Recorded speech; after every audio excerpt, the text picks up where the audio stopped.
오늘 우리가 에스겔서 45장을 함께 읽고 있습니다. 오늘 말씀 가운데 먼저 1절부터 12절의 말씀 한 단락을 살펴보게 되면 예루살렘 성전의 회복을 통하여 이제 새로운 시대에 대해 보여주고 계신 하나님께서 이제 이렇게 새롭게 시작되는 새 시대의 지도자들에게 또 백성들에게 땅을 분배하여 나누어 주는 것에 대하여 구체적으로 말씀하고 있습니다. 1절에 보면 길이 2만 5천 척 또 너비 1만 척의 거룩한 땅을 구별하라. 그 구역 안 전부가 거룩하리라 말씀하시죠.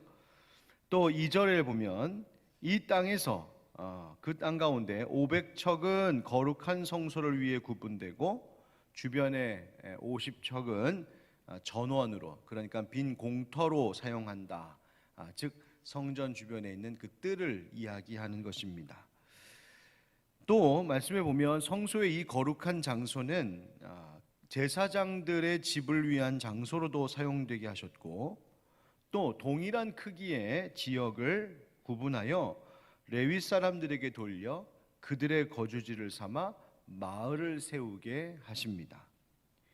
여러분, 우리가 이스라엘 구약 성경에 나오는 이스라엘 역사 속에서 보면 하나님 정하신 법이 본래는 레위인 그 제사장들이 다 전국으로, 각 지파들이 분배받은 땅으로 다 전국으로 흩어져서 거기서 일을 감당하지 않습니까?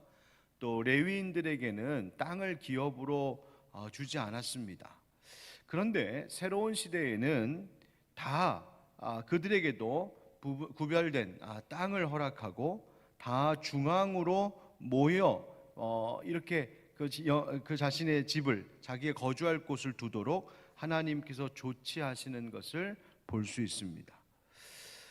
또 6절에 보면 너비 5천 척, 길이 2만 5천 척을 거룩한 구역으로 구별하여 이 땅은 온 이스라엘을 족속을 위한, 백성들을 위한 땅으로 돌려라 말씀하십니다.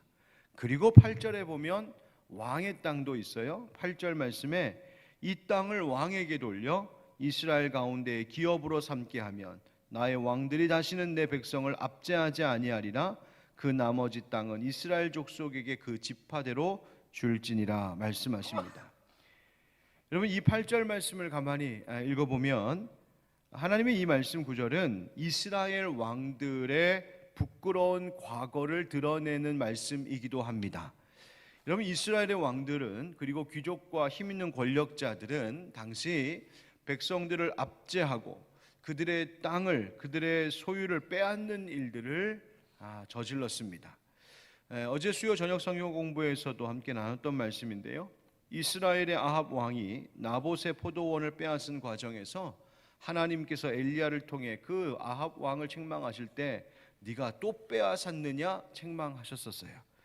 그렇게 이 부끄럽게도 왕들이 백성들의 땅과 소유를 빼앗는 일들이 있었단 말이죠. 하나님께서 지금 이 오늘 본문 8절의 말씀을 통하여 부끄러운 왕들의 죄를 보게 하시고 다시는 왕이 너의 땅이 있으니 백성을 압제하지 말아라, 강포하게 그들을 그렇게 포악한 악한 정치를 하지 말아라, 하나님께서 조치를 취하신 겁니다.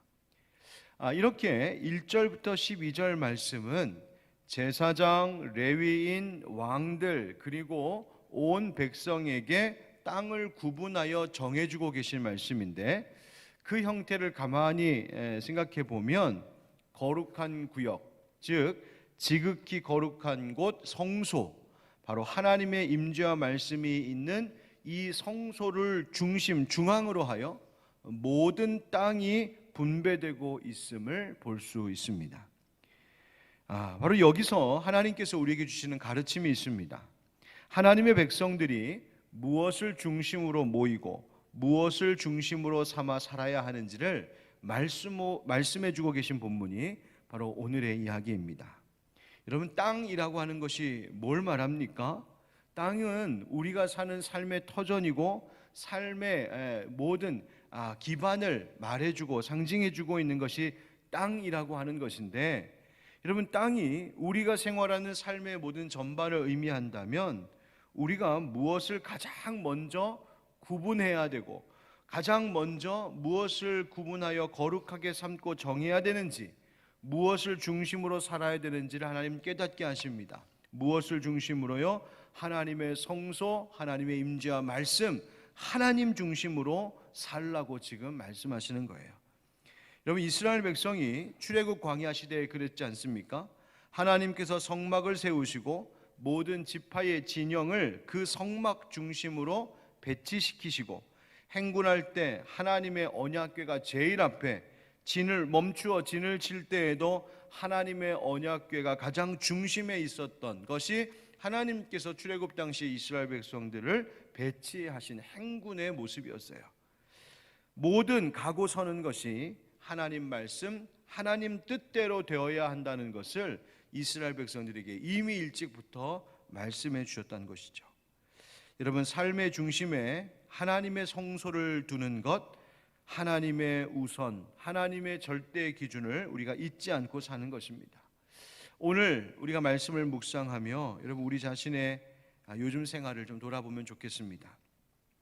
내가 하나님 우선의 삶을 살고 있을까? 아니면 하나님을 찾고 기도는 하고 있는데 정작 그런 행위나 종교적 활동을 가지고 내 뜻 이루려고 하는 것에 더 우선의 관심과 목적을 두고 있지는 않은가, 우리 자신을 좀 살펴봐야겠습니다. 또 이 코로나 시대에 우리의 여러 변화되고 있는 생활과 일과 속에서 과연 하나님을 가장 우선으로 중심으로 여기며 살아가고 있는 생활인지 우리를 다시 돌아봐야겠습니다. 이 말씀을 생각하며 오늘 이 찬양을 또 다시 묵상하게 되는데요, 우리가 좋아하고 사랑했던 찬양입니다. 주님 말씀하시면 내가 나아가리다. 주님 뜻이 아니면 내가 멈춰서리다. 나의 가고 서는 것 주님 뜻에 있으니 오 주님 나를 이끄소서. 여러분, 이 찬양과 같이 하나님의 거룩한 성소를 늘 중심으로 한 새 시대의 땅처럼 오늘날 우리의 삶도, 가정도, 교회도 그렇게 늘 하나님을 중심으로 두는 우리가 되기를 주님의 이름으로 축복합니다. 두 번째, 9절부터 17절 말씀은 하나님께서 통치자들에게 명령하시는 말씀이에요. 뭘 명령하셨는가 봤더니 포악과 겁탈을 제거하라, 정의와 공의 행하라, 즉 백성들의 권리를 소중히 여기라고 하십니다. 9절 10절 말씀 한번 우리 같이 읽을까요? 9절 10절 시작. 주 여호와께서 이같이 말씀하셨느니라. 이스라엘의 통치자들아, 너희에게 만족하니라. 너희는 포악과 겁탈을 제거하여 버리고 정의와 공의를 행하여 내 백성에게 속여 빼앗는 것을 그칠지니라. 주 여호와의 말씀이니라. 너희는 공정한 저울과 공정한 에바와 공정한 밭을 쓸지니라. 아멘. 여러분, 이렇게 말씀하시는 것은 뭡니까? 통치자들이 백성들을 다스림에 있어서 어떻게 공정하고 질서 있게 다스릴 것인가, 얼마나 정의롭게 이 나라를 운영할 것인가에 대하여 하나님께서 가르쳐 주시는 말씀입니다. 그동안 이스라엘 백성들 지도자들은요, 그 반대였습니다. 어떻게? 자기의 이익을 취하기 위하여 속이고 압제하는 일들이 있었습니다. 나라의 권력자들, 나라의 재판과 나라의 지도자들이 그리했습니다. 그런데 이제 그럴 수 없다는 거예요. 그렇게 하지 않도록 하나님께서 단단히 명령하고 계십니다. 여러분, 백성과 지도자들이 또 통치하는 사람들이 이 백성들에 대하여 정말 공정하고 질서 있게 불의를 행하지 않도록 하기 위해 꼭 기억해야 할 것이 있습니다. 그것은 9절 말씀에 나오는 대로 9절에 보니까 이렇게 하고 말씀하시죠. 내 백성에게 속여 빼앗는 것을 그칠지니라. 누구 백성이라고요? 내 백성, 곧 하나님 백성이라는 것입니다. 이스라엘은 하나님의 백성, 하나님의 소유이니 하나님의 법대로 다스려야 하고 하나님의 법은 공의라고 말씀하시는 겁니다. 여러분, 왕이, 지도자가 백성들을 자기 소유처럼 여길 때 문제가 생기는 거예요. 백성들도 마찬가지였습니다. 오늘 16절 17절 보십시오. 이 땅 모든 백성은 이 예물을 이스라엘의 군주에게 드리고 군주의 본부는 번제와 소제와 전제를 명절과 초하루와 안식일과 이스라엘 족속의 모든 정한 명절에 갖추는 것이니 이스라엘 족속을 속죄하기 위하여 이 속죄제와 소제와 번제와 감사 제물을 갖출지니라. 아멘. 여러분, 이 말씀은 뭡니까? 백성들이 제물을 군주에게 드리라고 말하고 있어요. 왕에게. 그러면 그 군주는 다시 그 제물을 받아 성전에 바치도록 되어 있습니다. 뭘 말할까요?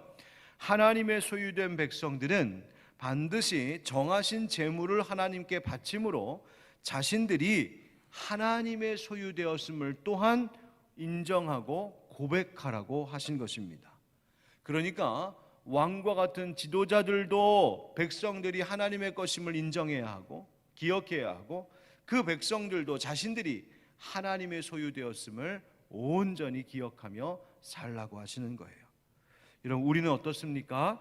이 땅의 지도자들, 이 백성들 모두가 다 하나님의 것임을 저는 믿습니다. 우리의 가정도, 자녀들도, 부모도 다 하나님의 소유, 하나님의 기업입니다. 교회도 사람의 조직이 아니고, 교회도 목사의 소유가 아니라 철저히 하나님의 것입니다. 우리의 죄악이 뭡니까? 하나님의 것을 나의 것으로 도둑질하려고 할 때 우리는 죄에 범하게 됩니다. 하나님의 것은 철저히 하나님의 소유되었음을 인정하시고, 그리고 제물을 성전에 바치는 그 백성들과 같이 우리의 삶 가운데 하나님 나의 모든 것이다, 하나님의 것입니다 고백하는 구체적인 삶의 행위가 있어야 합니다. 하나님께서 우리를 공의롭게 질서 있게 다스리실 줄 믿습니다. 세 번째로 18절부터 25절까지의 말씀을 보면, 그 다음 또 사실은 46장 다음 장까지도 뭘 말씀하시냐면 절기들에 대해서 말씀하세요. 18절에는 1월 1일, 그죠? 첫째 달 초하루 날, 그때 성소를 정결하게 하는 일을 하게 하십니다. 또 21절에는 첫째 달 열 나흘 유월절을 지키라, 즉 유월절에 대해서 말씀하시고요. 그리고 또 25절에 가서 보면 일곱째 달 15째 날, 그날 바로 수장절, 명절, 수장절을 지킬 것에 대해서 말씀하세요. 이처럼 하나님께서 1년 가운데에 하나님이 정하신 절기들을 말씀하시고 다시 가르치시는 것은 이 모든 시간까지도, 모든 역사가 다 하나님의 것임을 고백하게 하신 것입니다. 하나님이 모든 시간에도, 물질에도, 이 세상 모든 것의 주인 되심을 기억하라는 것입니다. 자, 그렇다면 오늘 성경 말씀은 우리에게 이 세 가지를 말해주고 있어요. 모든 생활이 하나님 중심, 거룩한 성소를 중심으로 하듯 하나님 중심 되는 삶. 또 하나는 우리 모두가 하나님의 소유되었음을 기억하고 공의롭게 살아가야 될 것에 대하여, 또 하나는 모든 시간까지도 하나님의 것임을 기억하라는 것이에요. 자, 이 이야기는 결국 하나님께서 새로운 시대에 회복시키실 그 모습을 말하고 있다면, 그 이야기는 지금 우리는 이와 반대되는 삶의 모습으로 살아가고 있을지 모르는 그 두려운 위험 가운데 있다는 이야기입니다. 여러분, 우리의 중심이 하나님 되고 계십니까? 우리 자신이 하나님의 소유되었음을 기억하고 사십니까? 우리의 시간도 물질도 다 하나님의 것임을 고백하며 사십니까? 오늘 말씀에 비추어 우리 함께 기도하면서 우리 자신을 돌아볼 때 이 말씀대로 그렇게 되어 있지 못한 우리의 삶의 모습이 있거든 하나님 앞에 회개하고 그것을 회복할 수 있는 이 새벽의 시간이 되기를 주님 이름으로 축원드립니다. 아멘.